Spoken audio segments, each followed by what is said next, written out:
तो नमस्कार सांग मैंने स्वागत करुच्ची आपण मानक ओडिया टेक न्यूज रो आ गोटे नुआ वीडियो को। तो सांग मैंने आप जानते हैं वर्तमान सरकार गोटे बड़ योजना कर पीएफ टंका आपण मैंने एतिक टंका उठे पारे। तो वीडियो शेष पर्यटन देखते आप वीडियोटी बहुत इनफर्मेटिव होगापी जाऊँगी। तो आप जानते कि जिते आपने चाकरी करते तो आपण आकाउंट रू किसी टंका कटि था जोटा कि आप पीएफ आकाउंट रे जोटा टंकाटा रही है।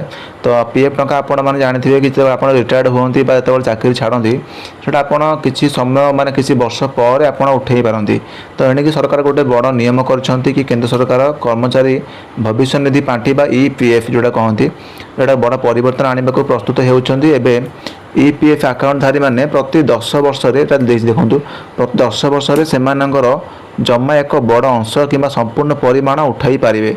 तो आपण मानक जो रिटायर्ड पर आपण मैंने पैसा उठे पारे आपणकर प्रति 10 वर्ष एथर उठे पारे। तो यार अर्थ हो कि अवसर पर्यंत अपेक्षार आवश्यकता ना अवसर माने जो रिटायर्ड है पर्यंत आपण मानक अपेक्षा करने पड़ोनी। तो ये कि एक रिपोर्ट अनुसार सरकारी कर्मचारी भविष्य निधि पांठी संगठन बा ईपीएफओर यही प्रस्ताव उपर गंभीरतार सह विचार करुँच।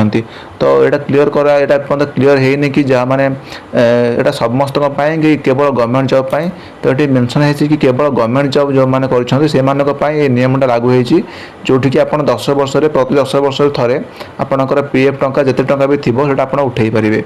तो तापर ये देती कि आवश्यकता अनुजाई से कठिन परिश्रम टंका से उठे पारे प्रति 10 वर्ष थे। तो वर्तमान नियम कौन अच्छी ना वर्तमान जो अच्छी ईपीएफ रु संपूर्ण राशि उठाइबार केवल दुईटी उपाय अच्छी। प्रथमतः 58 वर्ष बयस आपण थे उठे पारे। द्वितीयतः जदि आप 2 मासरू अधिक समय बेकार रुहति तो से आप उठे पारे। तो यह व्यतीत केवल घर किणवा चिकित्सा विवाह किंबा पिलांकर शिक्षा भली किसी आवश्यकता आंशिक टंका आप उठेबार अनुमति दि जाइए। तो आप सब क्षेत्र में पैसा आप उठे पारे। तो देखिए क्लीयरली कि घर किणला बेले कि चिकित्सा बेले कि विवाह कि पिलामानकर शिक्षा समय यदि पैसा आपंकर दरकार हुए तो आपण मैंने से टंका को पीएफ अकाउंट रू उठे पारे। तापर ये देती कि युवपीढ़ी को कौन आश्वस्ति मिल से विषय भी गवर्नमेंट कही जदि यही नियम लागू हुए तेज लोक मैंने 30 कि 40 वर्ष बयस ईपीएफ राशि उठाई पारे।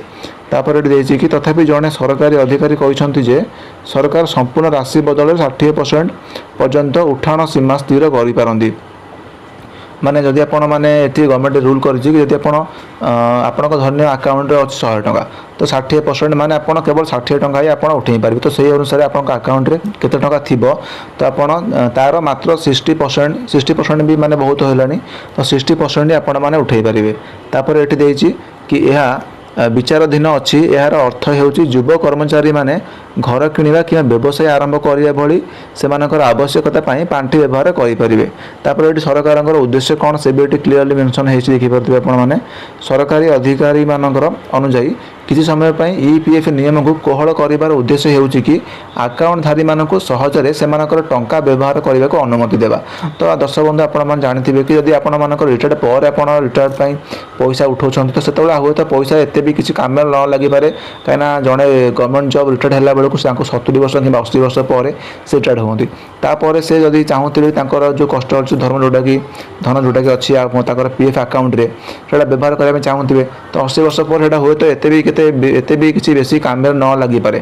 तेणुक गवर्नमेंट गोटे भल नियमटे कर जोटा कि आपण माने प्रति 10 वर्ष थे कि 60% ही आप उठे पारे। ये देती अकाउंटधारी को सहजरे से टंका व्यवहार करने को अनुमति दि जाइए।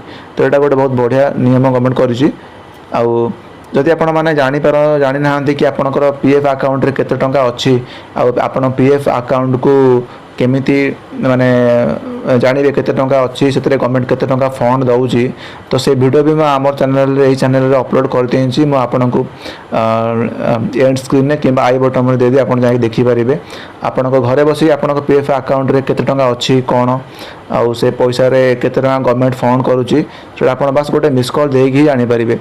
से विषय रे मैं आपण मानकू गोटे नुवा वीडियो रे आपण मन कहि देछि चैनल रे पडिछि आपण मन जाई देखि परिबे। तो दर्शक बंधु यह थिला आज नुवा अपडेट। तो आशा करुच्ची ये अपडेट आपण मानकू निश्चिंत उपर साहाय्य करिवो। तो एमितिका इनफॉर्मेटिव वीडियो आम चैनल नहीं आसे। तो चैनल को सब्सक्राइब कर रखुँ और बेल आइकन को भी ऑन कर दिंतु। आशा करुँच भिडियो आपको भल लगी आदि भल लगी ताले भिडियो को लाइक करने बिल्कुल भी भूलें। और जदि आपको चाहती आमर भिडियो को आप सांगसाथी जो मानकर पीएफ अकाउंट अच्छी जो मैंने भी गवर्नमेंट जॉब कर प्राइवेट जॉब भी कर भिडियो शेयर करनी। आशा करुँच से भी भिडियो बहुत इनफर्मेटिव हे तेणुक भिडियो शेयर भी करदे। तो एमती भिडियो आपण नहीं आसबि। तो रोचे दर्शक बंधु पुणी आप देखा आगामी नुआ गोटे भिडियो। धन्यवाद।